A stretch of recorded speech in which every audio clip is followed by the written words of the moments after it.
Johnny Cash. What would it take for a dying man to finally speak the truth? Not the polished version, not the story carefully shaped for interviews and documentaries, but the raw, unfiltered version he'd been carrying alone for nearly 3 decades. For Johnny Cash, it took losing everything, his health, his voice, and the woman who had anchored him to this world, before he was finally ready to talk. It was September 2003. Cash was in a wheelchair at his Hendersonville home, his body failing from diabetes and heart disease, his famous baritone reduced to barely a whisper. June Carter Cash had been buried 4 months earlier, and by most accounts, Johnny was simply waiting to follow her. According to those close to him, producer Rick Rubin, who had spent the previous decade documenting Cash's remarkable late-career renaissance through the American Recording series, was present during what Rubin would later describe as one of the most haunting conversations of his life. Cash, it is claimed, asked for the recording equipment to be switched off. What he wanted to say wasn't for the archives. It was for no one but the man sitting across from him. The story Cash allegedly told reached back to December 4, 1956, a now famous afternoon at Sun Records in Memphis that history knows as the $1 Million Quartet Session.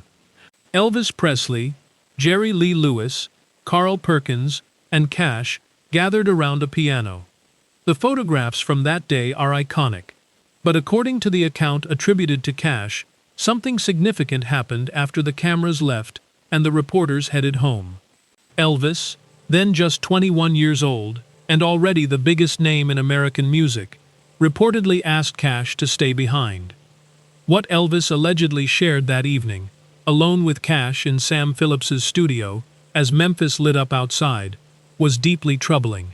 According to these claims, Elvis described a growing fear about his relationship with his manager, Colonel Tom Parker, suggesting that Parker's control over him went far beyond a standard management arrangement. It has been alleged that Elvis believed financial pressures involving Parker had transformed him from an artist into something closer to a financial instrument.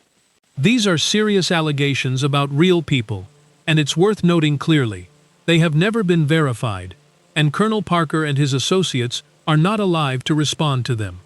What's less disputed is the human tragedy at the center of all of this. By the late 1960s, Elvis's creative spark had visibly dimmed. The relentless film schedule, the growing dependency on prescription medication, the suffocating entourage around him, these are documented aspects of his life that biographers have written about extensively. Those who knew him during that period describe a man increasingly cut off from the world and from himself. Cash, by some accounts, never fully made peace with his silence during those years. Whether the specific details he allegedly shared with Rubin are accurate, embellished, or something in between, the emotional truth underneath them, of a man grieving a friend he felt he couldn't save, carries a weight that feels entirely real. Elvis Presley died on August 16, 1977, at the age of 42. Johnny Cash followed him on September 12, 2003, just weeks after this alleged conversation took place. Two giants of American music, both consumed in different ways by the world that made them famous. If this story moved you, share it with someone who loves music history. And if you want more deep dives into the lives behind the legends, subscribe. There's always more worth knowing.